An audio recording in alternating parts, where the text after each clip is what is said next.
Bienvenue aux ateliers émotionnels et créatifs de Louis. C'est moi-même, je suis thérapeute intégratif. Je vous expliquerai ça un peu plus loin. Bienvenue et merci d'être là parce que ma passion est de découvrir notre inconscient et notre conscient, d'apprendre et d'expérimenter des nouvelles démarches, des nouvelles réflexions pour toujours être plus professionnel et surtout plus humain avec moi-même et avec les autres. Et donc, bravo d'être là. Félicitations à vous-même. Je vous propose de prendre votre main droite et de vous taper sur l'épaule en vous disant bravo, de prendre ce temps pour vous et pour les autres pour pouvoir vous améliorer dans la vie. Donc, vraiment, merci et bravo d'être là.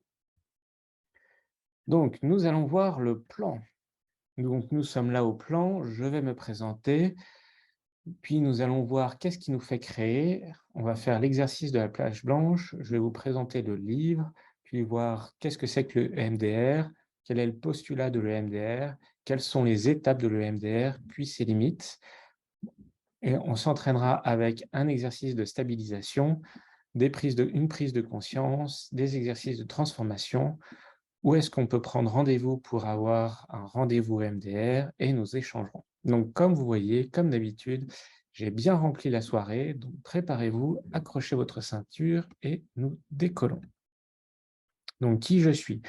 Je suis Louis Mazurel, je suis thérapeute intégratif sur Paris 9e ou sur Zoom.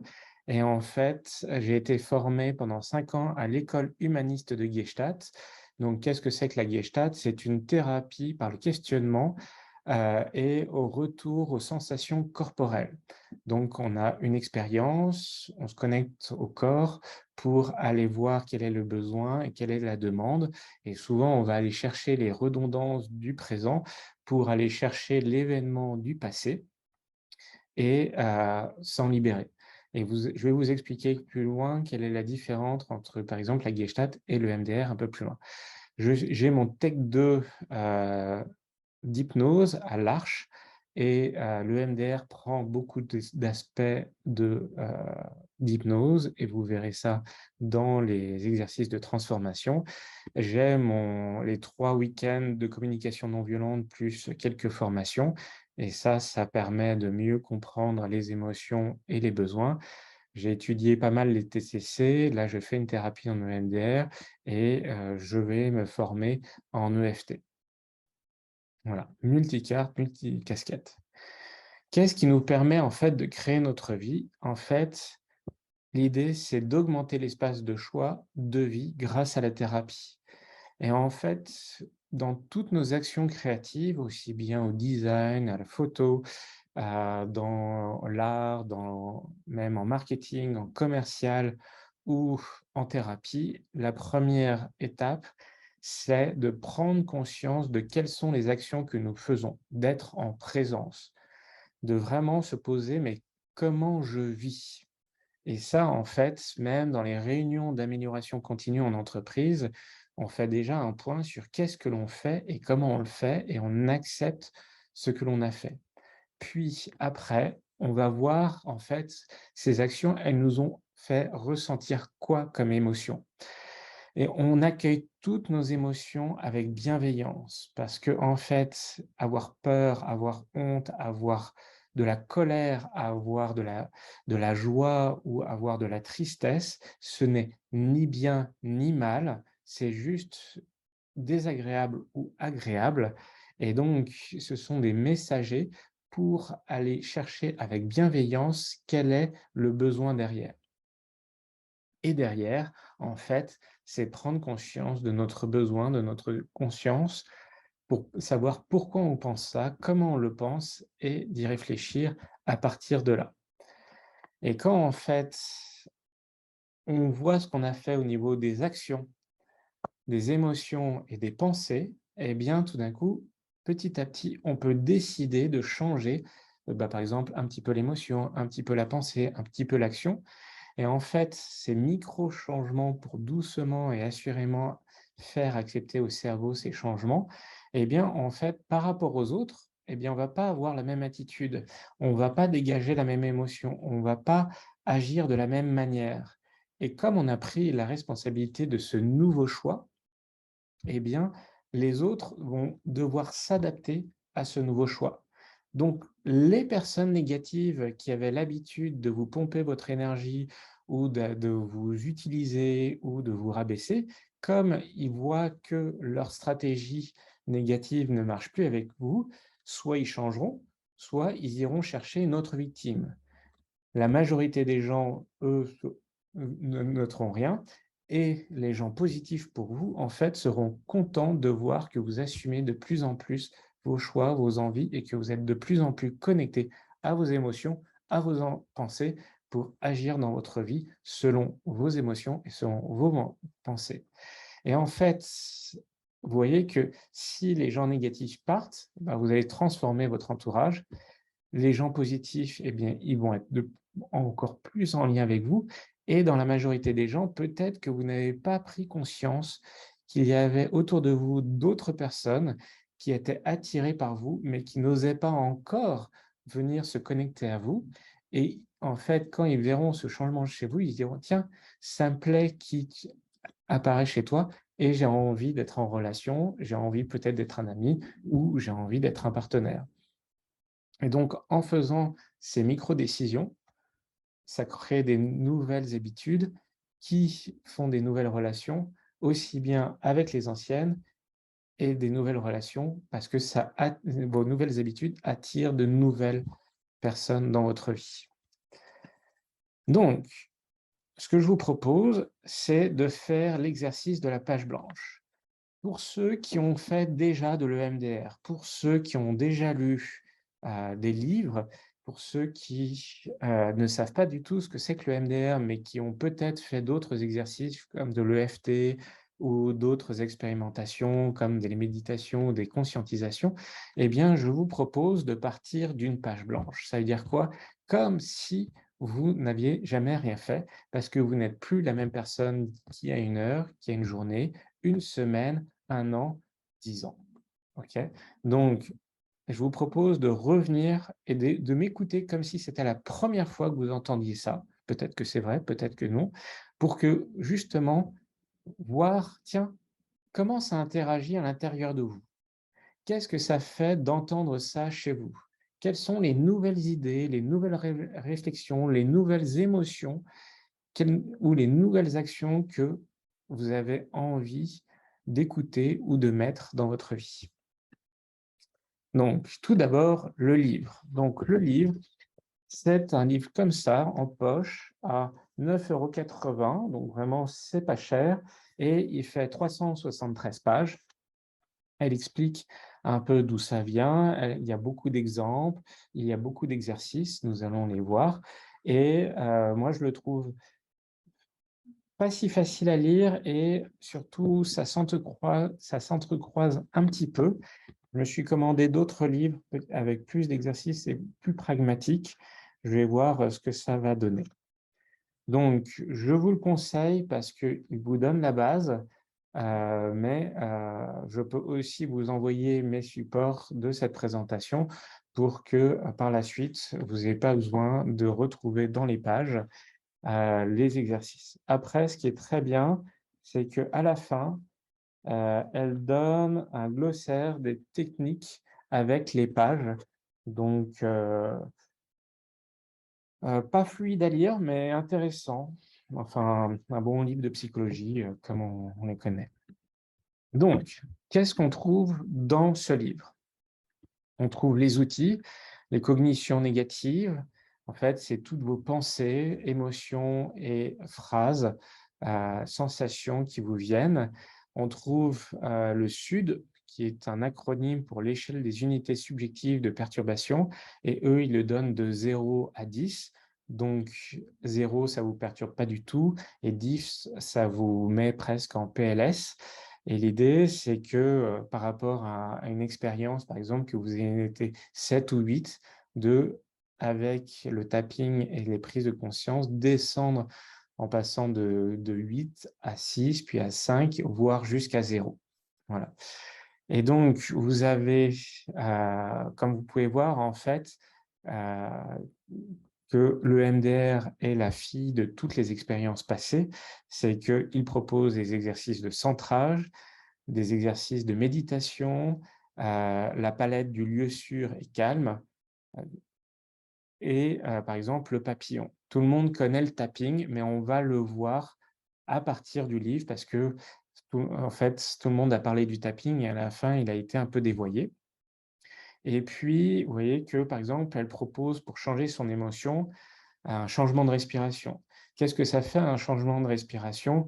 Eh bien, 1 ou 3 grandes respirations, eh bien, ça oxygène. Eh bien, si ça oxygène, ça apaise le cœur. Si vous apaisez si l'oxygénation arrive dans le cerveau, eh bien, ça aussi apaise les pensées.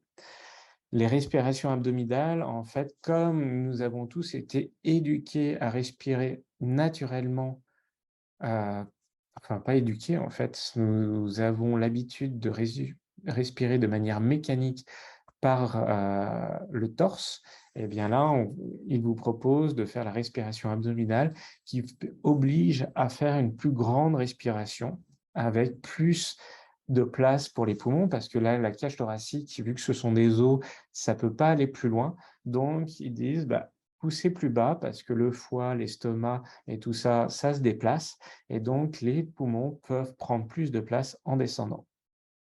Et bien sûr, ça, c'est dans un esprit de de conscientiser sa respiration, donc revenir à l'instant présent, à l'ici et le maintenant que l'on trouve partout. Le changement corporel, ça, c'est aussi du pavlovien, c'est aussi du conditionnement. Eh bien, si vous êtes avachi, renfermé, eh bien, vous aurez plus souvent des pensées négative, renfermante, alors que si vous vous tenez droit, par exemple, vous reprenez position dans votre chaise juste là, eh bien, vous tenir droit va ouvrir votre, cage thoracique, va vous aussi prendre une posture beaucoup plus confiante et comme le changement de posture le cerveau va l'entendre et comme il sait que ce changement de posture plus droite, eh bien, ça veut dire plus de confiance, eh bien, il va créer des molécules pour vous apporter de la confiance. Les 4 éléments, en fait, c'est d'aller chercher, 4 éléments, terre, air, eau et feu. Ça paraît un peu ésotérique comme ça, mais c'est très symbolique et l'idée, c'est quand vous êtes dans une situation de stress, souvent on est un peu détaché du réel, on est un peu déconnecté et donc elle propose par les 4 éléments de se ramener dans l'ici et le maintenant en trouvant 4 choses où on est connecté à la enfin, une chose où on est connecté à la terre, une chose on est connecté à l'air, une chose on est connecté à l'eau et une chose on est connecté au feu. Dans la métaphore du feu, c'est connecté à ses émotions, à ses sensations, à soi. Donc, par exemple, je suis connecté à la terre parce que j'ai mes pieds qui sont bien fichés dans la terre. Penser ça me ramène à mon corps, me ramène à l'ici et maintenant et me ramène à la sécurité du sol. Tout ça, c'est un conditionnement pour votre cerveau et pour le mien. Pour l'air, quand je pense à l'air, eh bien, je prends une respiration et l'air me connecte à, tiens, je prends conscience de l'air qui se passe dans mes narines, de sa température, de qu'est-ce qui se passe, comment il circule dans mes poumons. Pour l'eau, eh bien, souvent, en fait, les gens stressés, eh bien, ils peuvent avoir la bouche un peu sèche parce qu'ils manquent de salive. Le stress empêche la salive. Et donc, prendre un verre d'eau réactive la salivation et la salivation crée une sensation d'apaisement.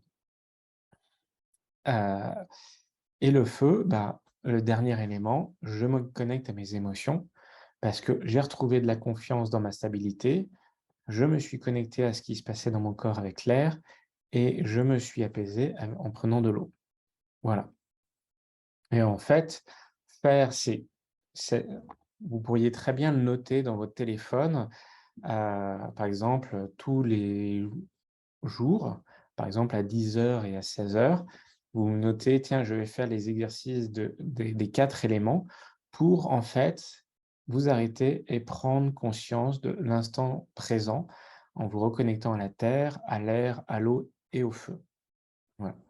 C'est une proposition, vous la prenez pas. Nous sommes entre adultes et c'est surtout le plaisir de découvrir ça. Et vous voyez que tout ça, en fait, n'a rien d'ésotérique, c'est purement conceptuel, purement symbolique. Voilà. Après, il y a tous les exercices pour conscientiser. Heu, donc ah oui, tout ce que j'ai mis en vert, c'est les exercices que nous allons faire ce soir ensemble. Donc il y a le journal des 10. Donc en fait, c'est un journal pour prendre conscience de ce que nous vivons. Quand il y a un stress qui apparaît, ah, eh bien, après coup, on l'analyse et c'est ce que nous allons faire ce soir. La liste de base, en fait, c'est pour voir, c'est en fait sorti du journal des 10. Vous allez pouvoir extraire des redondances et faire une liste de base. Puis après, l'idée, c'est de faire une ligne de temps pour aller chercher les traumatismes dans votre temporalité. Donc, c'est tout simple, vous tirez un trait et vous voyez 0 à l'âge que vous avez et puis vous notez, ah, vous voyez pas l'écran se modifier. OK.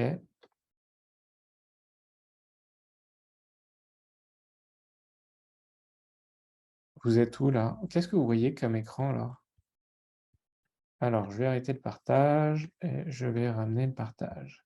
En fait, on voyait juste l'écran, avec la présentation. Vous me voyez pas moi?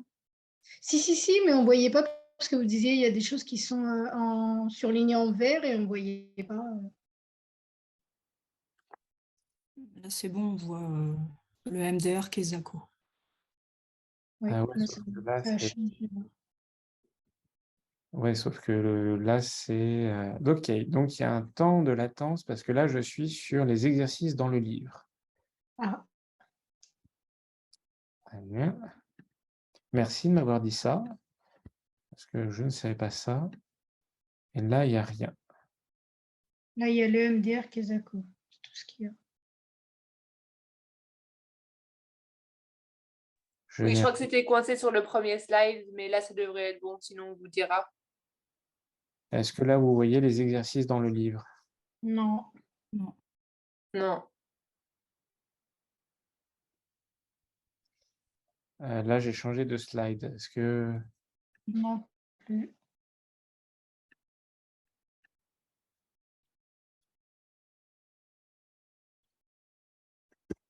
bon, bah, ça, c'est un problème.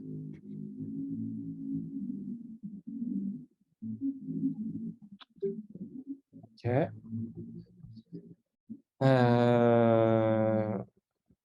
Bon, donc C'est bien dans Zoom que vous changez le slide et pas dans l'autre application? oui, oui, non, je suis sur Oui. nouveau partage. Arrêter le partage. Je reviens, hop, On est sur les exercices. là, Ah, là, on a les exercices dans le livre. voilà. Donc là, c'était et on est à, ligne dans le temps, là. Conscientiser, on est à au 3e point, ligne de temps. Voilà et donc en fait, vous voyez que tous ces exercices, c'est pour se stabiliser dans votre quotidien, puis après faire un travail d'introspection et faire apparaître avant vos rendez-vous avec, le psy EMDR, le psychologue EMDR, ce qui vous dérange et ça peut aussi se traiter seul, mais il y a des trucs où c'est un peu plus loin. Donc la ligne du temps, en fait, c'est de positionner sur une ligne de temporelle tous les traumatismes que vous avez pu voir. Et en fait, visuellement, schématiquement, ça va vous aider à mieux conscientiser et voir en fait si derrière celui-là, il n'y en aurait pas un autre qui serait plus source. Mais bien sûr, il y a des traumatismes sources dans l'enfance et il y a aussi des traumatismes sources au niveau adulte ou adolescent. C'est pas obligé que, une expérience, soit toujours due aux parents à l'âge de 6 ans ou 8 ans. Mais oui, il y en a aussi beaucoup qui sont là, puisque c'est là où le cerveau est moins développé et qu'il prend tout un peu en direct. Le pont d'affect, en fait, c'est se connecter aux émotions pour pouvoir aller voir et faire apparaître de manière consciente, inconsciente, des souvenirs sources. Gérer les souvenirs. Donc là, c'est deux manières. Le rayon de lumière, en fait, c'est apporter du positif en projetant de la lumière sur un moment négatif. Et donc, en fait, la métaphore du rayon de lumière fait que on apporte de la lumière, donc de l'éclairage, de la sécurité dans une situation qui peut être dure. Et le scan affect, en fait, c'est prendre le temps d'écouter et d'accueillir pleinement les sensations qu'il y a dans son corps et qui sont traversées quand on se remémore ce souvenir. Et donc, on y va en pleine conscience, en disant, tiens, là, je vais me rappeler cette situation difficile et je me suis préparé, je sais que je vais faire un scan effect. Et donc, je prends un pas de côté, puisque je suis le scanner de mon corps, et tout ce qui va venir, je l'accueille avec bienveillance. Un peu ce que je vous ai expliqué au début, mais là, avec des termes, des symboliques. Puis après, là, les exercices, je vais vous les présenter, la spirale, le tuyau d'arrosage, le personnage de dessin animé, le pot de peinture.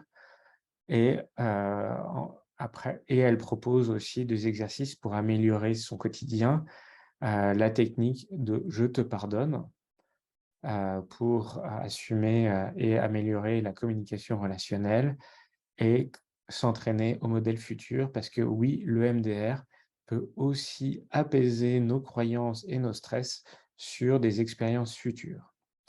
Et on va aller voir ça avec le modèle du papillon. Voilà. Donc, le MDR Kazako. En fait, donc, Madame Shapiro est docteure en psychologie et un jour qu'elle pensait, elle était eh bien, elle se baladait au parc et elle s'est assise et elle voyait que quand elle allait de gauche à droite avec ce mouvement des yeux, eh bien, ça l'avait apaisée. Et elle le dit elle-même, c'est parce qu'elle a creusé, essayé et qu'elle se prend la tête sur de la psychologie depuis 10 ans, qu'elle était attentive à ça. Et donc, c'est l'intuition spontanée du chercheur qui, à force de travailler, voit quelque chose qui apparaît. Et comme bonne américaine, quand elle avait besoin d'argent, comme tout bon scientifique qui a besoin de budget pour étayer sa réflexion, eh bien, elle a pris sa casquette de businesswoman et elle s'est dit, bon, mon problème, enfin ma méthode d'apaisement, à qui elle pourrait être le plus utile, à quel besoin elle pourrait rendre. Et donc, elle s'est tournée vers les PTSD de guerre, donc ça, c'est les post-traumatiques des soldats. Et l'armée américaine dépense des millions en psychologie justement pour aider ces soldats. Et donc, elle a eu beaucoup d'argent grâce à ça, qui lui a permis de faire beaucoup de tests et donc de scientifiquement prouver son expérience. À partir de là, elle a commencé à le généraliser et à partir de là, des personnes qui ont été formées ont créé des démarches spécifiques, plus ou moins courtes, plus ou moins rapides, pour répondre à chacun des traumas auxquels ils ont été confrontés. Par exemple, le papillon a été créé pour aider les enfants, des classes entières, après un tremblement de terre au Mexique. Et ça s'est généralisé à partir de ça. Et comme me posait la question d'une personne, en fait, si on considère que les expériences non traitées, où on a encore des flashbacks, où on se voit dans la scène avec le goût, la sensation, comme si c'était le premier jour, eh bien, on peut considérer que tout est trauma. Et donc, si tout est trauma, eh bien, comme si tout est un clou, tout peut être utilisé avec un marteau. Et donc, le MDR, c'est le marteau et toutes les expériences négatives deviennent un trauma. Et donc, le MDR peut aider à ça.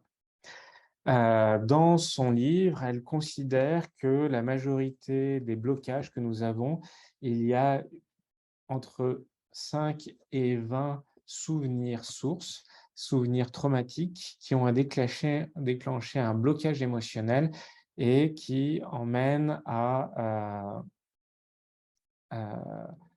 vivre une redondance dans les relations auxquelles on est confronté et qui renforce bien sûr ce mécanisme.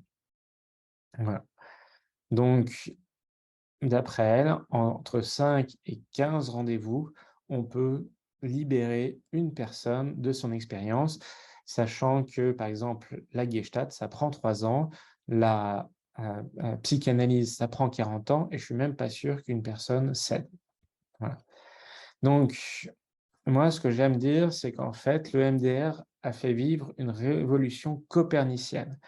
Parce que Copernic a dit que la Terre n'était pas au centre de l'univers, et bien justement, je vais vous expliquer pourquoi le MDR a changé la donne et la réflexion et a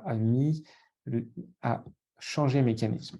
Donc aujourd'hui, quand vous allez en psychanalyse, en EMDR ou en TCC, l'idée, c'est de prendre conscience, de parler de ça et de faire des liens avec son passé, mais de manière logique, de manière consciente, de manière jusqu'à aller toucher l'émotion et de la libérer. Donc, rapidement, en fait, on fait ça en 4 étapes: conscientisation, acceptation, rééducation et stabilisation. Le MDR, en fait, l'idée, c'est que on va arriver face au psy et soit on va partir d'une croyance négative qui va évoquer un moment traumatique, soit on va arriver avec un moment traumatique et le tapping va permettre de créer une sensation d'apaisement, une sensation de détente qui, dans un moment stressant, va nous abaisser le niveau et comme le niveau émotionnel va être abaissé, eh bien, le souvenir va pouvoir plus facilement être intégré. Parce que quand on prend, le scanner d'un PTSD, eh bien, on voit que son thalamus, est hyperactivé, mais pas le reste du cerveau. Et quand on voit une personne qui a bien intégré son souvenir et qui n'a pas été traumatisée ou qui a fait le MDR, on voit que son thalamus est activé, mais beaucoup moins fort, et que tout le reste du cerveau a intégré le souvenir. Et donc, l'idée, c'est la personne, quand elle a vécu son expérience traumatique, elle l'a subie, donc elle a été captée par le cerveau, et elle n'a pas eu de personnes soutenantes qui lui ont permis de libérer et de traverser cette expérience douloureuse. Heu et en fait, le MDR, l'idée, c'est que quand vous restez dans cette situation et avec le tapotement, eh bien, petit à petit, il va y avoir d'autres pensées qui vont venir spontanément, de nouvelles images, de nouvelles réflexions, de nouvelles sensations dans le corps, parce que justement, là, vous acceptez de rester dans cette expérience et en fait, vous laissez le temps au cerveau, de d'intégrer ce souvenir.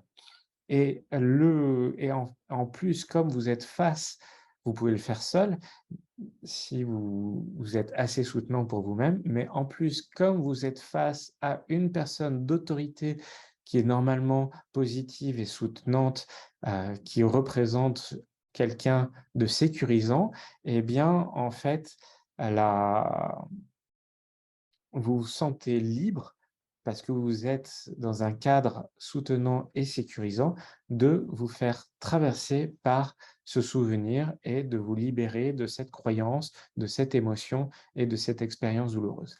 Ça n'efface pas le souvenir, donc vous ne perdrez pas, des souvenirs. Vous aurez juste quand vous reviendrez sur ce souvenir, vous aurez juste les éléments du souvenir. Vous n'aurez plus associé la douleur, de la tristesse, de la peur ou de la colère associée à ce souvenir. Vous direz juste, bah, ce souvenir maintenant ne me dérange plus et je peux vivre autre chose dans ma vie parce que justement, je l'ai intégré. Voilà. Et en fait, vous voyez que c'est une libération inconsciente parce que vous laissez juste le cerveau se nettoyer tout seul. Il va faire apparaître tout seul, parce que notre cerveau ne s'arrête jamais et donc inconsciemment, il va proposer des nouvelles associations, des nouvelles réflexions, des nouvelles sensations et c'est ça qui va vous permettre de traverser l'émotion. Voilà, je suis plus la partie discuter. Et il y a aussi un apaisement par le toucher, par le thérapeute ou par vous-même, ou par les bruits ou par le mouvement des yeux. Et aujourd'hui, vous avez des déclinaisons comme l'EFT, pour moi qui est un EMDR, mais la personne se réfère au méridien de la médecine chinoise.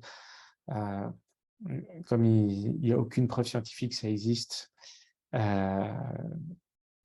pourquoi pas, mais ça revient toujours au tapotement et de rester en contact de ça.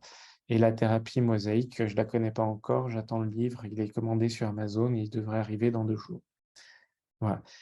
Est-ce que vous avez des questions ou des demandes quand je vous présente ça de l'EMDR?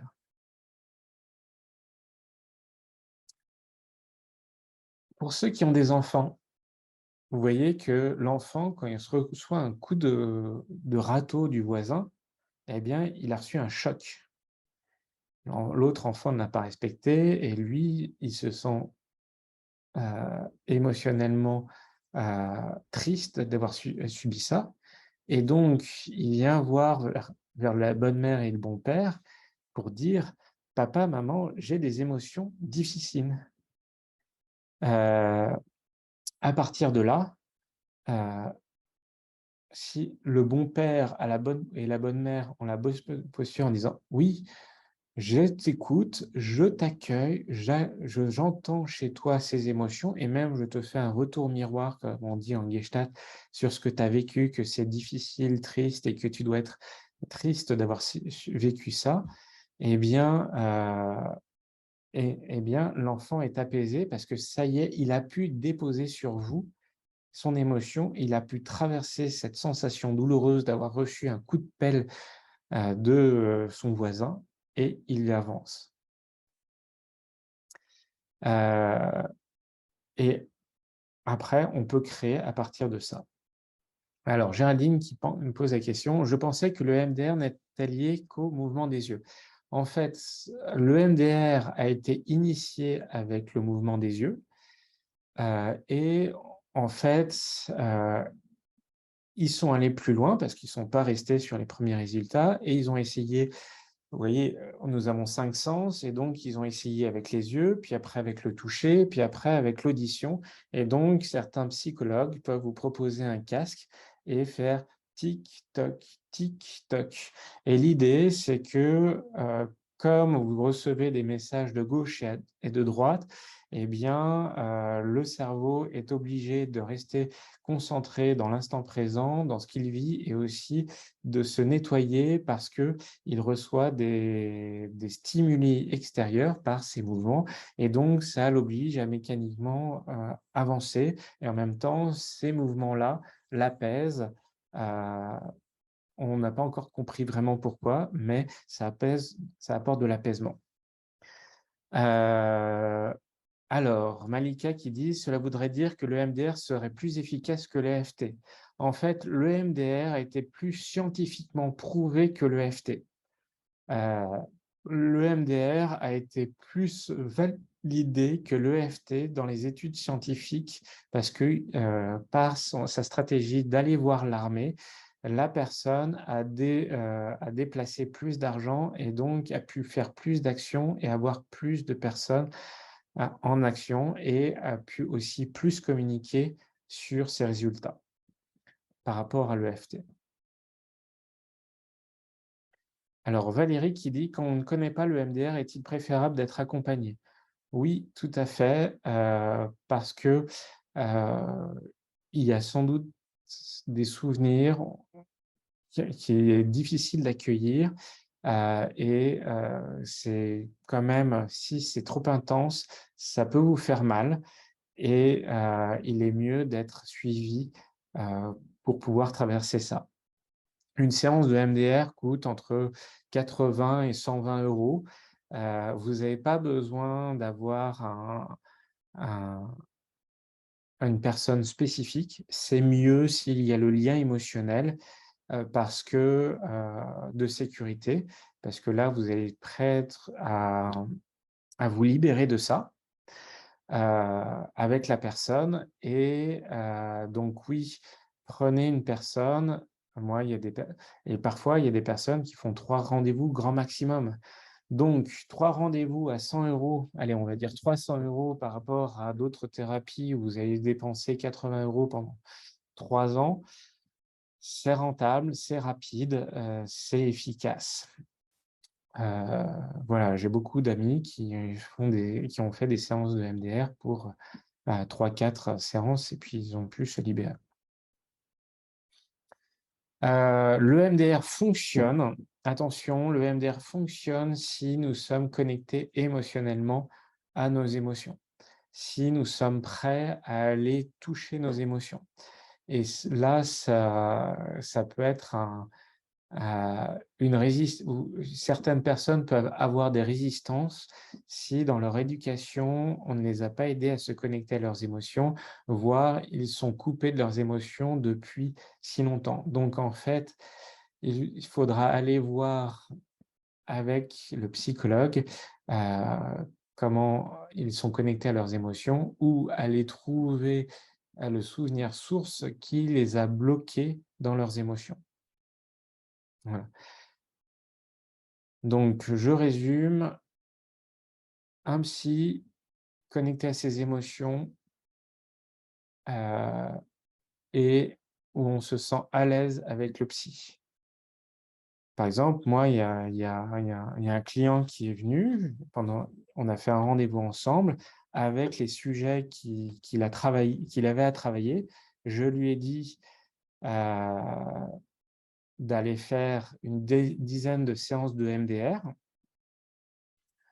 Et 3 mois plus tard, il m'a rappelé en disant: «Louis, le MDR m'a fait prendre conscience de certaines choses, je vais mieux, c'est vraiment plus confortable avec moi» et je l'ai tout de suite entendu dans son coup de téléphone, «et en même temps, j'ai envie de travailler certaines choses avec toi parce que je me sens pas à l'aise et en confiance avec cette psychologue». Et donc, bah, je lui ai quand même posé deux trois questions et je lui ai demandé de poser deux trois questions auprès de la psychologue pour voir s'il n'y avait pas à aller travailler certains sujets avec elle ou qu'il amène ces sujets-là pour les travailler avec moi. Mais vous voyez que avec lui, il y a un lien émotionnel de confiance qui s'est installé tout de suite, avec sécurité. Et alors que cette psy, même après 10 séances de MDR, eh ben, il ne se sent pas confortable. Eh bien, il a traité ses plus gros blocages et en même temps, pour avoir une consolidation, il est revenu vers moi pour qu'on puisse affiner et mieux installer ce qu'il a envie de vivre. Voilà. Alors, est-ce que c'est indiqué pour un patient borderline ou psychotique du coup? Non, je ne crois pas. Je suis pas assez spécialisé, donc avant de appeler un psy EMDR et poser directement la question au psychologue EMDR pour savoir ça. Parce que oui, le EMDR est dangereux pour certaines pathologies, heu, parce que en fait, ça peut renforcer, certains problèmes de certaines psychologies, de certaines, maladies psychologiques. Donc oui, c'est mieux d'aller parler à un psy pour savoir si c'est bon ou pas pour vous. Voilà. Je crois que, par exemple, pour les dissociations, pour les personnes qui ont plusieurs personnalités entre elles, c'est pas bon pour elles. Mais je ne suis pas assez pro pour ça et j'assume que je suis pas assez compétent pour ma limite. Donc, si vous avez des questions plus spécifiques pour vous, allez demander à un psy formé en EMDR. Pour trouver un psy en EMDR, vous allez à emdrfrance.org. C'est la page officielle de l'EMDR au niveau français. Et pourquoi? Parce que l'EMDR est une marque déposée pour pas devenir comme la moutarde de Dijon. La personne a posé la marque pour pouvoir protéger sa marque, pour pouvoir surtout sécuriser et former les gens à l'EMDR. En fait, les gens, il n'y a que normalement, techniquement, que les psys qui peuvent être, les infirmières et les médecins qui peuvent être formés à l'EMDR, et les médecins et les infirmières, si ils ont suivi quand même 1 ou 2 années de psychologie. Donc tout le monde n'a pas le droit de poser EMDR sur sa plaque. Certains thérapeutes mettent ça, mais techniquement, légalement parlant, il faut aller valider avec eux leur formation, parce que normalement, ils ne sont pas, sous la marque officielle de l'EMDR parce qu'ils n'ont pas pu être formés de manière officielle. Voilà. Alors, Jean-François, êtes-vous d'accord avec le fait que le corps réagit plus vite que le mental dans toute situation traumatique, ce qui l'amène à être émotion, donc l'EFT génère ce rapport à l'inconscient par ce côté tactile et touche notre émotion enfouie, traumatique. Même si le MDR fonctionne bien, elle part d'abord du mental par l'écoute et la mise en place d'une action préparée. Alors non, Jean-François, en fait, oui et non. J'entends votre point de vue et je la respecte. En fait, c'est une boucle. Soit vous partez des émotions, soit vous partez des pensées, soit vous partez des situations et mais le chemin fait que vous allez toucher les 3. Et pour moi, que vous dites que, l'émotion, est beaucoup plus rapide que le mental, eh bien, je vous dirais: «Non, pas du tout». Mais ça, c'est mon point de vue et l'idée, c'est plutôt de voir les redondances et aussi de voir celle qui vous parle émotionnellement entre ces 2 techniques. Heu, voilà, comme dit Valérie, je pense que tout est lié et après c'est, la question entre le beurre, doux et le beurre salé. La question, c'est que si c'est bon pour vous, et que vous préférez le FT, prenez le FT. Si vous préférez le MDR parce que votre mental est rassuré parce que c'est plus scientifiquement prouvé, eh bien, je laisse chacun choisir, le meilleur chemin pour lui. Moi, mon objectif, c'est d'aider les gens à faire des choix pour aller se libérer. Voilà. Donc on va avancer un petit peu. Heu, donc le MDR, le postulat. En fait, le premier postulat, c'est respectez-vous. C'est une thérapie, ça bouscule, ça travaille, c'est fatigant parce que vous allez libérer des émotions, libérer des pensées et donc respectez-vous et prenez votre temps, d'accord? Acceptez que le passé est passé et en fait, ça sert à rien de vous juger parce que vous étiez des conditionnements et que vous pouviez pas faire autrement, que, cela. Que d'agir comme cela, parce que peut-être que votre éducation ne vous a montré qu'un seul exemple, qu'une seule ou 2 manières de réagir et donc il n'y a pas à revenir sur le passé en disant: «J'ai fait du mal» ou «Je suis mauvais» ou «Je suis une mauvaise personne» et en fait, ça a été fait comme ça, vous pouviez pas faire c'était la meilleure manière à ce moment-là pour vous d'agir comme cela. Parce que justement, vous étiez dans votre action-réaction. Donc, soyez doux avec vous-même, acceptez, heu, d'être doux, d'être en bienveillance, de vous accueillir et de vous aimer pleinement et complètement. Donc de vous dire: «OK, j'ai des défauts, OK, j'ai des qualités et je m'accepte complètement, je m'aime complètement. Ce que j'ai fait, c'est fait, j'en prends conscience et maintenant, qu'est-ce que je vais en faire?» Il y a que ça qui est important. Si vous avez du mal, si c'est difficile, allez demander de l'aide. Parce que parler ne tue pas. Parler s'améliore. Parler permet de libérer. Parler permet justement de lâcher prise.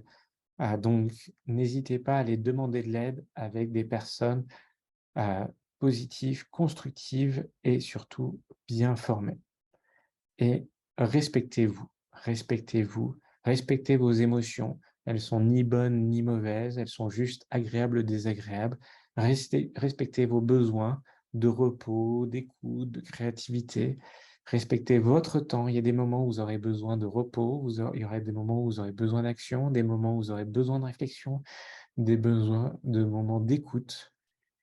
Respectez-vous dans votre relation avec vous-même, respectez-vous dans votre relation avec les autres. Voilà, vraiment, c'est un message. Vous êtes de belles personnes qui ont fait des actions agréables ou désagréables. Ce qui est passé est passé. Accueillons cela sans jugement, avec bienveillance, pour pouvoir justement s'en libérer et créer quelque chose de ça. Voilà. Qu'est-ce que ça vous fait d'entendre ça? Que vous n'êtes pas fautif. Moi, en ce moment, avec mes clients, je travaille beaucoup cette phrase: «Vous êtes responsable, mais pas coupable». Parce que en fait, vous êtes responsable de ce que vous avez vécu, vous êtes responsable de ce que vous allez en faire, mais vous n'êtes pas coupable parce qu'à ce moment-là, vous ne pouviez pas faire d'une autre manière. Merci. C'est rassurant, dit HP Noël.com. Donc, les étapes de l'EMDR. En fait, les 8 étapes. La première, c'est un diagnostic et une planification.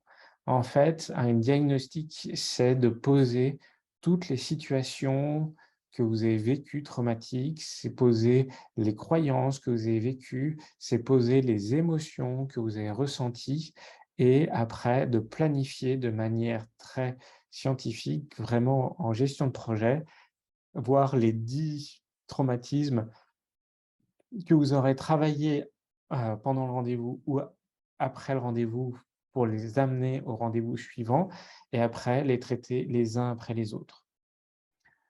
Pour que justement ces 5 ou 10 situations soient dénouées et que vous pouvez, préparer ça.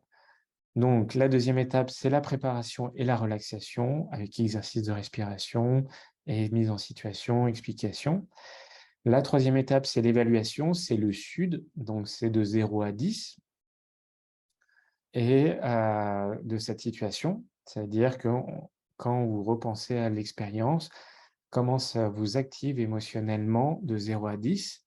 Puis après, la désensibilisation, donc c'est le tapping sur vos cuisses ou avec le casque ou avec le mouvement des yeux et elle vous fait des mouvements des yeux ou un tapping, puis elle vous dit: «Bah, là, qu'est-ce qui s'est passé en vous?» et vous racontez un peu ce qui s'est passé. Vous n'êtes pas obligé de raconter ça, en fait, parce que le plus important, c'est que vous soyez avec vous-même. C'est pour ça que le lien avec le psy n'est pas obligatoire. Émotionnellement, c'est mieux, mais ce n'est pas obligatoire parce que vous n'êtes pas obligé de raconter ce que vous vivez à l'intérieur de vous.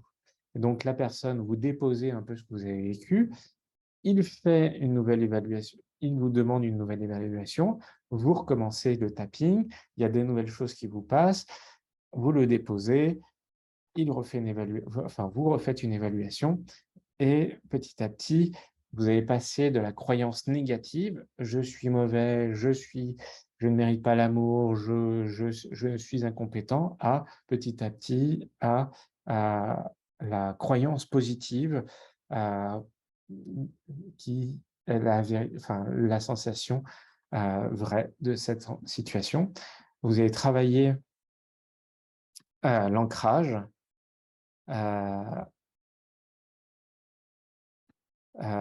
et pour de cette sensation positive, puis après faire un bilan corporel, un body scan. En fait, c'est que quand l'émotion est bien ancrée, cette croyance est bien ancrée, positive, eh bien, le psychologue va vous demander un body scan, c'est-à-dire faire un tour de vous rappeler l'expérience et de voir qu'est-ce que ça vous fait encore dans le corps, puis après de conclure et la séance d'après ou dans 2 séances d'après, vous rappeler ce souvenir-là et de vous demander une évaluation.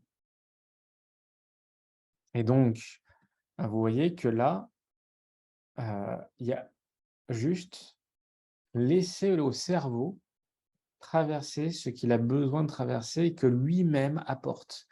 Alors que les autres thérapies anciennes, enfin, avant, c'était vous parler et c'est vous qui ameniez les nouvelles réflexions, les unes après les autres. Alors que là, c'est le cerveau qui, naturellement, de manière inconsciente, les apporte. Malika qui dit: «Même si on n'est pas fautif, on peut se sentir coupable quand même». Alors, tout à fait. Comme tu l'as dit, Malika, en fait, coupable, ça veut dire la honte d'avoir fait ça. Et en fait, dans le bouddhisme, on dit que c'est la deuxième flèche. J'ai vécu cette sensation et en plus, j'ai la honte d'avoir vécu ça. Heu et en fait, se libérer d'être coupable, c'est de voir que non, on n'est pas coupable puisque nous, on l'a pas décidé. Et c'est ça, comme dit Géraldine, une victime peut se sentir fautive parce que justement, elle s'est laissée faire, par exemple. Et en fait, on va lui démontrer par la psychologie qu'elle n'est pas fautive de s'être laissée faire. C'est son corps, qui, s'est mis en mode survie et donc inconsciemment, elle s'est dissociée. Et donc ça, c'est, heu prendre conscience qu'en fait, ce n'est pas un choix, heu, qu'elle a fait consciemment, donc elle n'est pas coupable d'avoir fait un choix inconscient.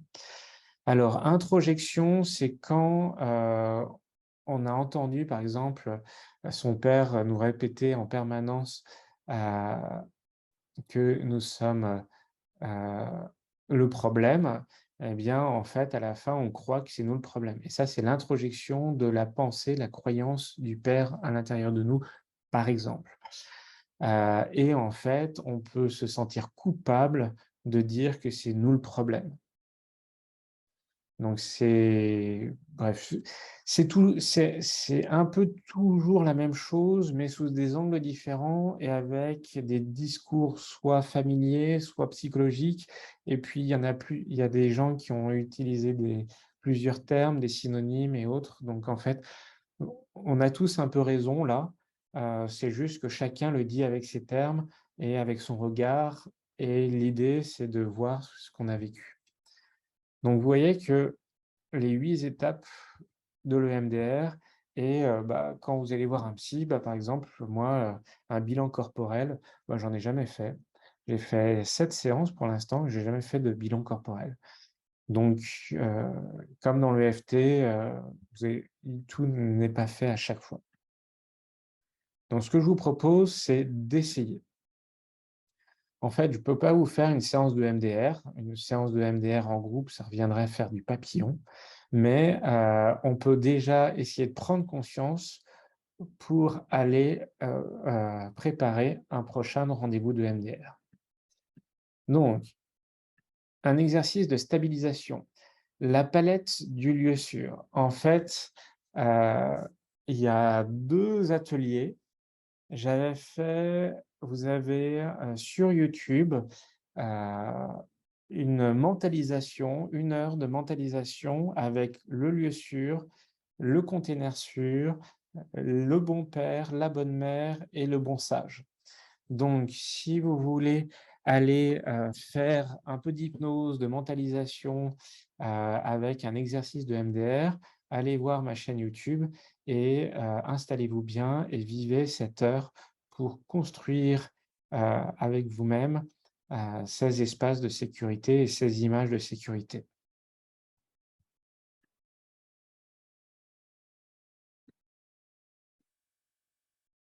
Alors, le papillon que tout le monde connaît, le tapping. Donc, l'idée du papillon, c'est vous prenez vos deux mains, vous les croisez et vous tapotez de manière alternée. Et en fait, le papillon permet de s'apaiser. Et il a été démontré scientifiquement que quand on se remémorait quelque chose de positif, ça augmentait le côté positif. Et quand on se remémorait quelque chose de négatif, ça l'abaissait parce que justement, on l'intégrait. Eh bien, le papillon, avec ce côté je touche et donc j'ai cette sensation de toucher et puis aussi j'ai cette émotion d'apaisement qui est créée dans le cerveau, eh bien, si vous pensez quelque chose de positif, eh bien, quelque chose de positif va être renforcé et amélioré avec avec ce papillon. Donc, profitez-en.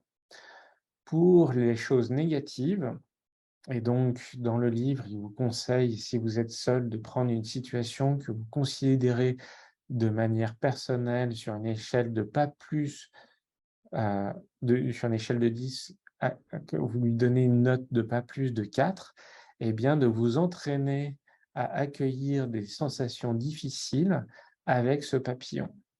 Et ce que je vous propose, c'est de fermer les yeux, de vous mettre en position et de voir ce que ça vous fait comme sensation dans votre corps, dans votre tête, de faire ce papillon.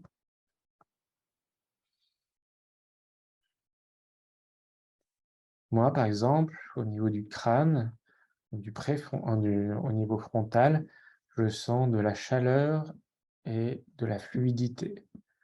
Je sens de la chaleur dans mon torse.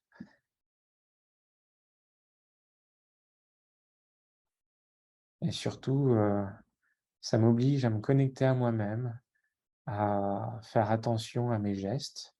Et donc, je me reconnecte à mon corps, je me reconnecte à l'ici et maintenant, parce que justement, je prends conscience que je suis un papillon et je prends conscience de bien faire cette alternance sur moi. Eh bien, je ne sais pas pourquoi, mais ça m'apaise. Et là, ça me donne envie de prendre une grande respiration et les grandes respirations apportent encore plus d'apaisement. Parce que ça oxygène le sang et ça ralentit le cœur de prendre une grande respiration. Et cette grande respiration, cette oxygénation amène de l'apaisement dans le cerveau. Pour moi, c'est ça que je ressens, que je vous propose. Et vous, qu'est-ce que vous ressentez dans votre corps? Remarquez où est-ce que ça commence, particulièrement dans votre corps. Ou est-ce que ça se déplace? Est-ce que ça va dans un endroit particulier? Est-ce qu'il y a un mouvement spécifique?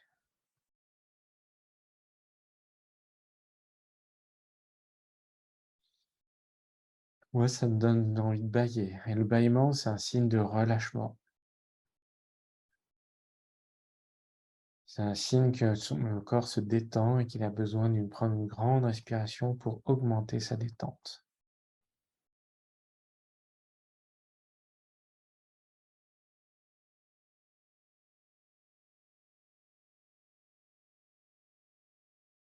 Ah oui, merci Gerline qui me dit: «Ça me donne un petit peu mal à la tête».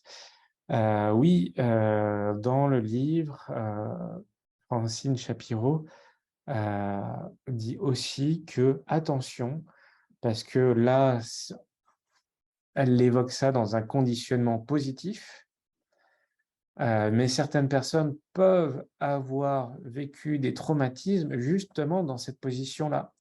Et donc, se mettre dans cette position-là pourrait déclencher chez elles des émotions ou la résurgence de ces moments traumatiques où justement ils étaient peut-être bloqués dans cette position-là.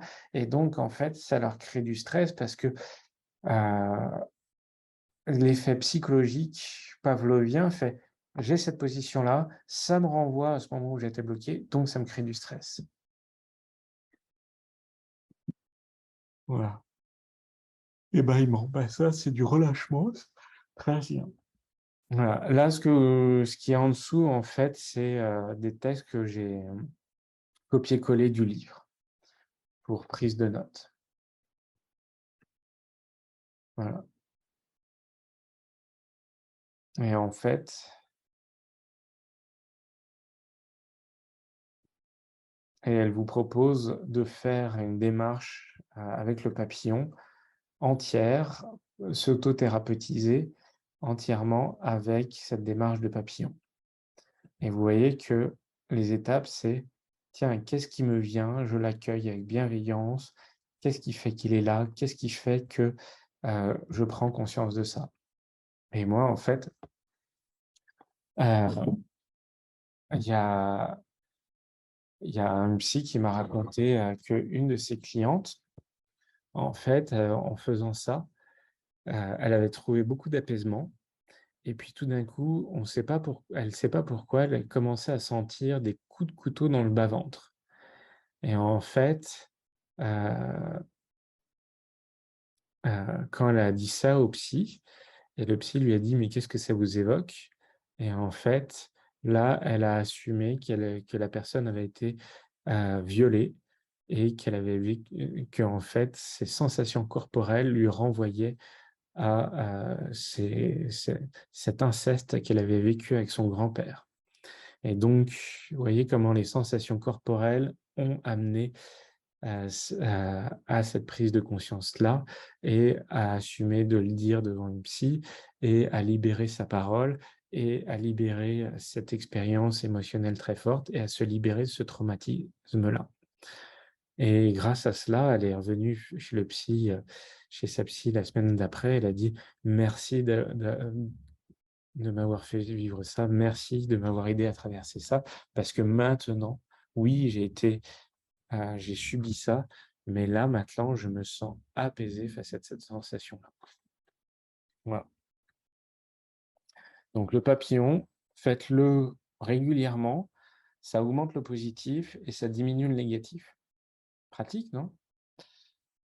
Donc, maintenant que nous sommes apaisés et détendus, allons faire quelques prises de conscience avec le journal de 10. En fait, le 10, c'est un acronyme de déclencheur, image, cognition, émotion, SUD. Et un peu plus loin, il propose de voir si est-ce que il y a de la combien de fois on a comme répétition, et est-ce qu'il n'y a pas un lien en souvenir source. Voilà. Donc, en fait, là, ce que je vous propose, c'est de prendre le temps de prendre un événement désagréable de votre semaine, et de voir en fait qu'est-ce qui a déclenché cette sensation désagréable en vous. Et donc le déclencheur, c'est un peu prendre le temps de voir qu'est-ce qui s'est passé entre vous et vous-même, et vous et ou vous avec les autres. Par exemple, c'était à quel moment? Écrivez dans la colonne, c'était à quel moment? C'était avec qui? Qu'est-ce qui s'est passé? Heu, qu'est-ce qui qu'est-ce qui a été dit? Qu'est-ce qui a qu'est-ce qui vous a qu'est-ce que ça a fait en vous? Alors Géraldine, quand vous dites le déclencheur peut être un souvenir, heu, Oui, très bien, puisque là, on est en train de se rappeler un souvenir. Donc, allez voir ce souvenir. Attention, si ce souvenir est émotionnellement trop fort, ne l'utilisez pas. Prenez quelque chose plutôt de souple, parce que là, vous êtes seul face à votre écran et je ne voudrais pas que vous fassiez mal émotionnellement, euh, seul avec vous-même. Donc, prenez enfin, soit vous prenez ce souvenir sur 10, ce souvenir, quelle note vous lui metteriez? Est-ce que vous metteriez 0, 1, 2, 3, 4, 5, 6, 7, 8, 9 ou 10? Donc, remémorez-vous ce souvenir et donnez-lui une note. Et si c'est un 4, eh ben, utilisez-le. Sinon, trouvez une autre expérience désagréable pendant votre semaine. Cognition, c'est les pensées. Les images, c'est les situations. Les cognitions, c'est les pensées. En fait, les images, c'est un peu ce qui vous entoure. La cognition, c'est les pensées et les émotions. Vous voyez, quand je vous avais proposé d'augmenter votre espace de choix grâce à la thérapie, votre espace de vie, eh bien, je vous avais parlé des actions. Donc ça, c'est plutôt là les images ou les déclencheurs. Puis après, des émotions. Et après, des pensées, des besoins. Et en fait, c'est bien là, vous avez dans un autre ordre, mais images, cognition et émotion. Et très bien d'avoir posé cette question à Malika parce que ça m'a permis d'expliciter et aussi de faire du lien avec ce que j'ai expliqué avant et vous voyez que c'est entre guillemets toujours la même chose. Donc prenez le temps de vous dire: «Tiens, qu'est-ce qui s'est passé?» Et là, par exemple, un déclencheur, ça peut être, si vous si vous voulez savoir ce que c'est que vivre avec un pervers narcissique, vous offrez la BD, Tant pis pour l'amour. Et donc c'est une dessinatrice qui a vécu, pendant 1 an avec un pervers narcissique et qui a dessiné sa descente aux enfers et sa reconstruction. Et par exemple, en fait, à la dernière page, eh bien, elle voit un ballon d'un homard rouge. Et en fait, cet homard rouge, quand elle a construit, quand il y avait elle a fait c'était la période de lune de miel avec ce pervers narcissique, qui est au début de la relation, avant qu'il enlève son masque. Et bien, le homard rouge, ils avaient fait plein de blagues, ils avaient fait plein de jeux, ils s'étaient offerts, des porte-clés à base pour, se rappeler de la blague du homard rouge. Et en fait, quand cette personne-là voit un homard rouge, ça lui renvoie à, et puis surtout le homard, à un moment, quand il a enlevé son masque, il a détruit le homard, enfin bref, il était violent et donc quand elle a vu, un homard rouge, ça a déclenché les images de la situation, traumatique avec ce pervers narcissique à tel moment, telle date, telle situation, où elle ressent encore, elle voit exactement les lieux, les meubles autour d'elle, dans quelle position chacun était, qu'est-ce qui se passait à quel moment. Puis elle voit toutes les émotions, toutes les pensées qui lui ont traversé, toutes les émotions qui l'ont traversé et là, elle peut noter de 0 à 10, heu est-ce que c'est encore un souvenir très actif ou si c'est un souvenir plutôt apaisé? Voilà. Et vous voyez que, le homard l'a renvoyé à ça et donc son souvenir source, c'était cette relation avec ce pervers narcissique. Et grâce à l'EMDR ou une psychothérapie, et bien maintenant quand elle voit un homard, et bien, heu, ça lui fait penser à ça, mais elle n'est pas stressée et elle n'est pas, avec des sueurs froides qui lui coulent dans le dos, heu, à cause d'un homard rouge. Voilà.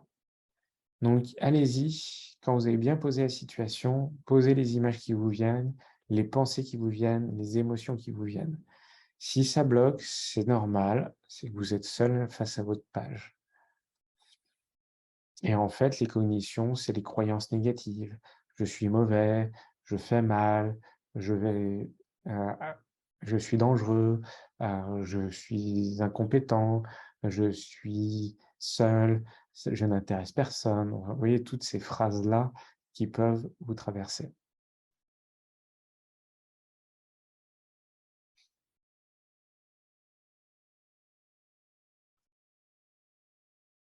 Et en fait, pourquoi Madame Shapiro appelle ça le journal des 10.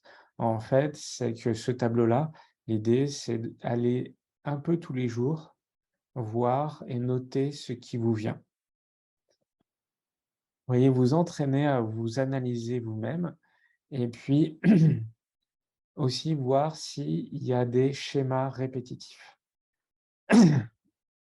Par exemple, moi, avec mes clients, on cherche tout particulièrement si on enlève que c'est dans la situation 1 et la situation 5, si on enlève que c'est Pierre, Paul, Jacques, que c'est à telle heure ou dans le travail ou autre, mais qu'en fait, on voit que c'est toujours une personne d'autorité qui impose sa pensée et qui n'écoute pas les réflexions ou les pensées des autres, et bien là, on voit qu'il y a un mécanisme installé et qu'on peut aller libérer ce mécanisme installé en allant voir d'où il vient ce mécanisme installé.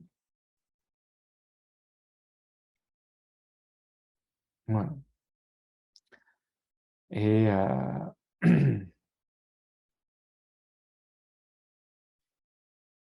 en fait, vous vous auto-analysez, vous vous auto-observez. Et en plus, moi, mes clients, je leur dis, mais vous savez, moi, en fait, je suis une page blanche. Vous déposez sur moi comme vous pourriez déposer sur une page blanche. Pourquoi? Parce que pour les personnes qui ont été traumatisées, ça tourne de leur tête. Et elles se rejugent et ça rentre et ça tourne et ça tourne et ça tourne. Et donc, elles ont besoin de matérialiser leurs pensées, leurs réflexions sur une feuille de papier ou sur un psychologue, un thérapeute ou sur une toile de peinture ou autre, pour que justement, plutôt que ça tourne infiniment, ça y est, elles les ont acceptées et en plus, elles les ont extraites de leur cerveau en le posant sur le papier ou en les créant par leurs paroles chez un psy ou sur une toile de peinture. C'est pour ça que c'est très important de faire ça et que l'EFT ou le MDR ou la Gestalt ou la communication non violente ou la psychanalyse reviennent à faire ça, à la base. Après, pour le traiter, chacun y va de sa manière.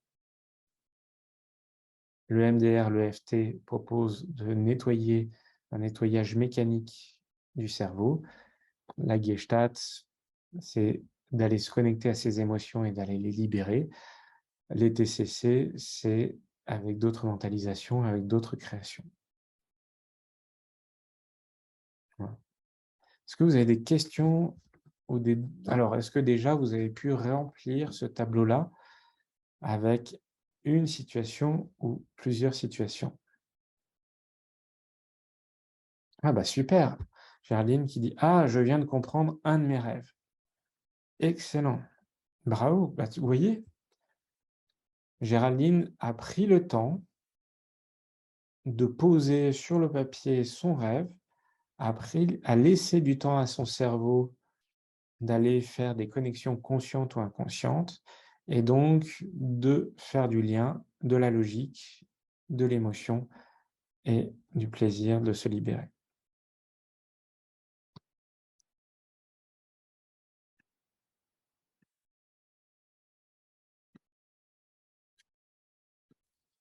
Est-ce que vous avez des questions ou des demandes? Alors, HP Noël, comme qui dit: «Oui, mais cognition et émotion, difficile de faire la différence». Très bien. Pose-les sur la ligne entre cognition et émotion et vous ferez la différence. Charlotte, si le souvenir source est vague, c'est problématique. Non, c'est très bien parce que justement, c'est un début. Ce qui est important, c'est de voir les émotions et les cognitions qui apparaissent.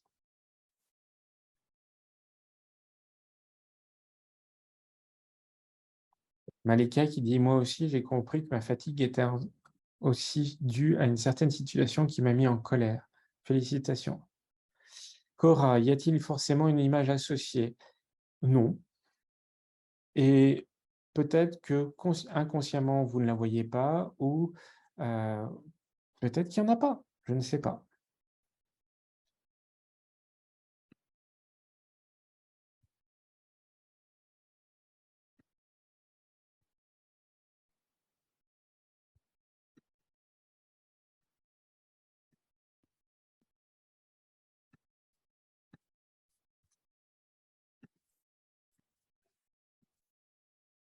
Bien.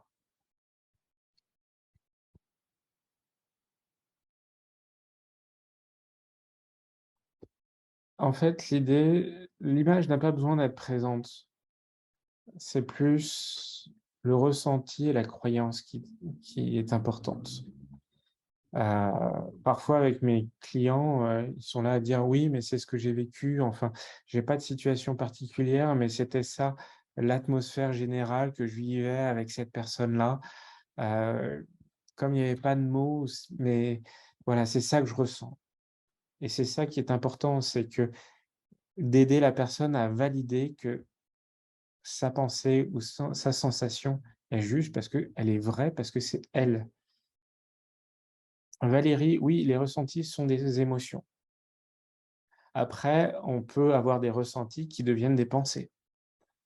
Mais oui, un ressenti, si, vous venez à mon atelier sur, les messages du corps, je vous expliquerai qu'il est plus facile de se connecter aux ressentis corporels. Heu, Ces ressentis corporels, en fait, sont des messagers qui emmènent à une émotion. Cette émotion, en fait, est une messagère qui emmène au besoin. Et ce besoin emmène à la création d'une demande pour soi, pour sa vie, pour créer quelque chose qui va répondre à son ressenti, à son émotion et à son besoin. Donc tout à fait. Les ressentis corporels sont un début d'émotion. Et c'est très bien de se connecter à soi et à ses émotions et à prendre le temps d'écouter ça et de se voilà.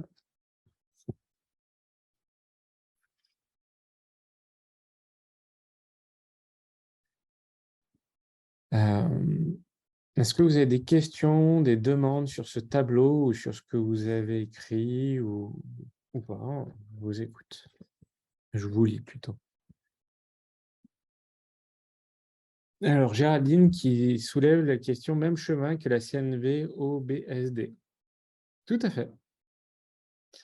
On voit que déclencheur, c'est l'observation, le besoin, la sensation, non, c'est OSBD. C'est observation, sensation, besoin, demande. Et bien là, on voit que le déclencheur, heu, le S, c'est image, cognition, émotion. Le B pourrait être cognition et la demande, là, elle n'apparaît pas dans le tableau puisque justement, heu, le, les le MDR fait que c'est le cerveau qui va se nettoyer tout seul et créer sa demande tout seul. Alors que dans la communication non violente, eh bien, comme c'est une thérapie parlée, eh bien, on va la créer nous-mêmes. Vous voyez la nuance? Mais ce changement est un changement est une révolution copernicienne, comme j'aime le dire. Et très bon parallélisme, Géraldine. Merci de l'avoir ramené. Donc, maintenant, les exercices de transformation. Et là, vous allez voir l'effet d'hypnose ou de mentalisation. Donc, si vous avez une voix dans la tête qui vous est dite: «Vous êtes nul» ou «Tu es une petite merde» ou «Tu vas tout rater» ou vous voyez, c'est une voix qui vous ne savez pas d'où elle vient, vous ne savez pas, vraiment sa source, mais cette voix, elle vous dit tout le temps cette même phrase: «Attention, les autres sont méchants» ou «Ah, ça va mal se passer». Eh bien, l'idée, c'est, de faire que, heu, transformer cette voix avec petit à petit, vous transformez cette voix peut-être agressive ou triste ou en colère ou peureuse et de la transformer comme si c'était la voix d'un dessin animé. Ça veut dire prendre la voix d'Homer Simpson ou de Donald Duck ou de Pinocchio ou autre. Bon, je suis très mauvais en imitation, mais l'idée c'est ça. Vous voyez, par exemple, la voix qui dit: «Tu es nul, tu es nul, tu es nul». Puis en fait, on va la rendre de plus en plus aiguë. «Tu es nul, tu es nul, tu es nul». Et en fait, vous voyez que le tu es nul», c'était très pesant et puis tout d'un coup transformé en tu es nul». Transformer ça, en fait, ça la rend ridicule, ça la rend et en fait, bah, le lien oppressant de cette voix, qui était agressif, étouffante, diminuante, rabaissante et ben, la transformer avec une voix de dessin animé aiguë, joyeuse, drôle ou la diminuer son intensité comme eh bien, en fait, ça nous permet plus facilement de nous détacher, plus facilement de nous libérer, plus facilement de prendre conscience qu'en fait, c'est pas nous, qu'il y a un écart et que justement on peut s'apaiser face à ça. Donc voilà, si pour ceux qui avaient une voix, quand dans les cognitions, ce que vous avez écrit dans la colonne cognition, eh bien, toutes les pensées, eh bien, vous pouvez essayer de les faire avec les dire à voix haute, avec des voix ironiques, drôles, amusantes ou comme Donald Duck ou autre. Alors, Malika qui dit: «Ça me rappelle la PNL, je crois que c'est le switch quand on modifie la voix, la vitesse, la couleur quand c'est une image». Alors, tout à fait. En fait, c'est que, donc la PNL, c'est la programmation neurolinguistique, c'est un mouvement qui est moins prouvé que les TCC parce que c'est un mouvement d'un psychologue, qui, comme, le MDR par rapport au EFT, en fait, les TCC, c'est scientifiquement prouvé parce que, des scientifiques ont remis en cause des postulats de certains et ils ont pris des alors que la PNL, c'est un psy qui a décidé de faire son propre mouvement personnel, qui, est allé pomper dans certains exercices et en même temps, qui est plus, philosophique comme approche psychologique. Et oui, donc on peut voir que, certains exercices se retrouvent dans plusieurs techniques. Merci de faire apparaître ça. Parfait, Géraldine, eh bien merci. Personne qui nous dit: «Je n'ai forcément pas conscience de cette petite voix dans une situation désagréable». Eh bien, tu vois, merci Géraldine de ramener ça. Cet exercice n'est pas particulièrement utile pour toi. L'autre, c'est l'exercice du pot de peinture, justement, quand on a une image dans la tête négative, eh bien, on peut se dire que, on va la repeindre en la posant sur un pot de peinture et petit à petit, on va la noyer par le pot de peinture. Par exemple, vous souvenez, d'une situation, hem, difficile, compliquée. Vous voyez dans cette situation comme si c'était, et puis tout d'un coup, cette situation, vous en prenez une photo, vous la détachez et vous la posez sur ce pot de peinture et petit à petit, la peinture commence à couler dessus, à prendre certains coins et puis de plus en plus recouvrir toute l'image et vous voyez qu'en fait l'image négative, eh bien, c'est comme si elle disparaissait et ça fait une sensation d'apaisement. Moi, quand je me suis rappelé cette image et qu'elle est disparue dans la peinture blanche ou dans la peinture jaune ou dans la peinture rouge, si vous voulez. Voilà. Donc ça, c'est une manière de mentaliser et vous voyez que l'hypnose fait ça, la mentalisation fait ça, heu c'est transformer une image avec des exercices créatifs et ça permet de chasser l'image. La même chose que, le pot de peinture, cette fois-ci, c'est prendre un tuyau d'arrosage pour nettoyer ou utiliser l'effaceur.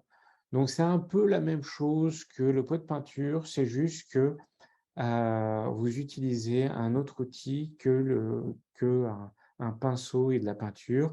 Là, vous utilisez un tuyau d'arrosage qui arrose l'image ou vous prenez un stylo effaceur et vous effacez cette image. Vous voyez qu'en fait, c'est juste des outils différents pour que justement cette image ne vous imprègne moins. Voilà.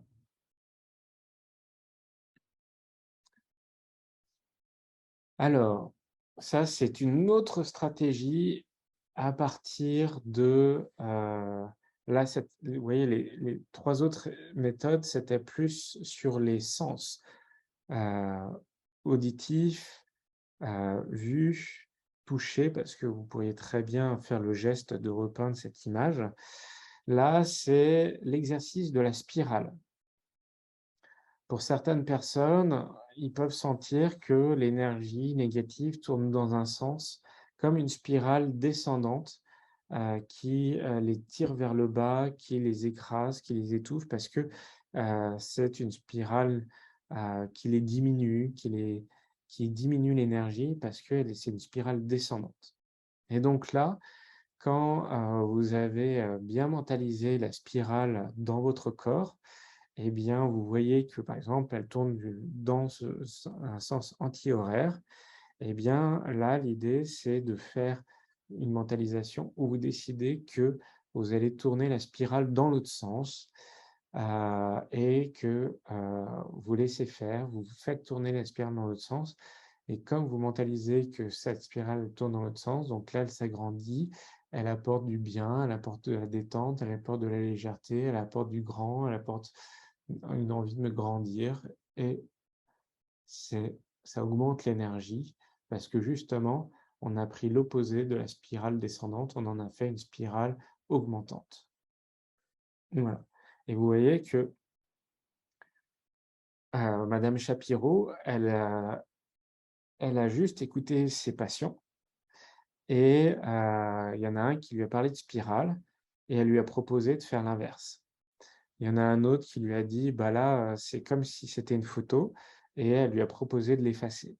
Il y en a un autre qui lui a proposé qui, a voilà. Choisissez l'outil qui vous parle. Donc là, ce que je vous propose,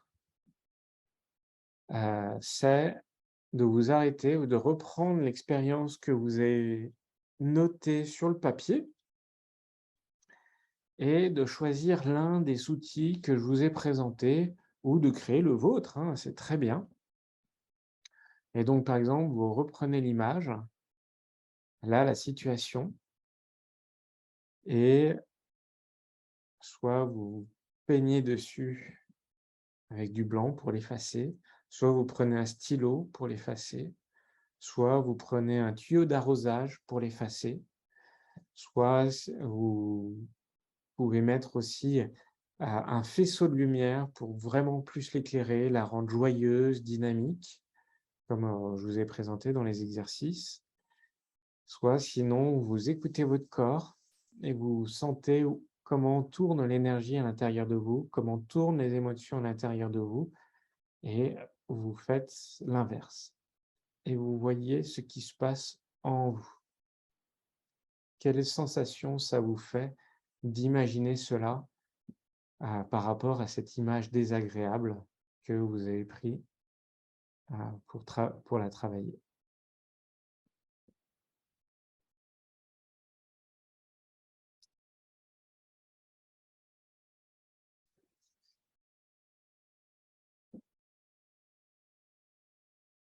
Donc, prenez le temps de voir les sensations corporelles. Et moi, quand je reprends cette image et que je prends la spirale, ça me donne envie de m'agrandir, de prendre une plus grande respiration. Ça me réchauffe, ça me grandit, ça me donne plus confiance, il y a plus de lumière. Et rien qu'en imaginer ça. Et ça peut arriver en moins de 3 minutes. Tout ça parce qu'on a pris le temps de réfléchir et de se poser et d'accueillir et de ressentir une situation difficile.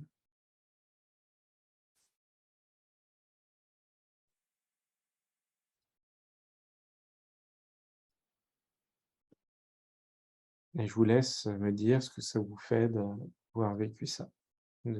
Qu'est-ce que ça vous fait de ressentir ça? Voire d'avoir fait la petite voix aiguë pour Je suis nul, je suis nul, je suis nul. Je suis Homer. Moi, je suis très mauvais. Je suis nul. Bah, moi, ça m'apporte de la joie, ça me fait rire, ça me détache, ça me libère. Le rire me libère.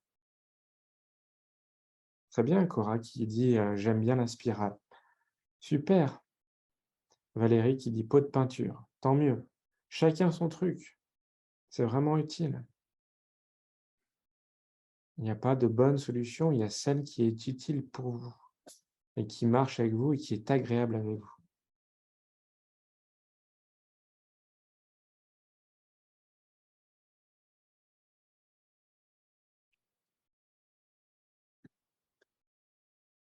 Bien.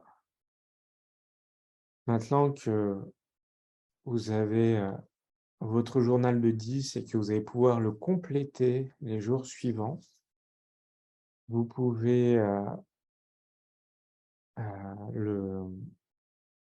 le traiter avec le papillon. Je vais vous donner les supports juste après, comme ça vous pourrez suivre le parcours du papillon qui est dans ma présentation PowerPoint.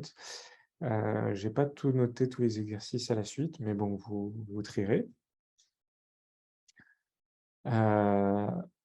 Eh bien, vous pouvez déjà vous auto-soigner, et si c'est trop difficile, trop fort, eh bien, allez demander de l'aide. Comment demander de l'aide? Alors, Géraldine qui spirale n'a pas marché, petite voix qui décrit situation avec humour et dérision fonctionne mieux. Eh ben voilà, parce que Géraldine qui avait du mal avec la petite voix et que vous l'avez utilisée à votre manière et c'est génial. Donc, pour avoir un psy référencé selon la méthode officielle, vous allez sur emdrfrance.org, il y a leur annuaire. Et vous prenez rendez-vous avec eux et vous posez les questions si vous dites borderline ou avec des problèmes mentaux spécifiques.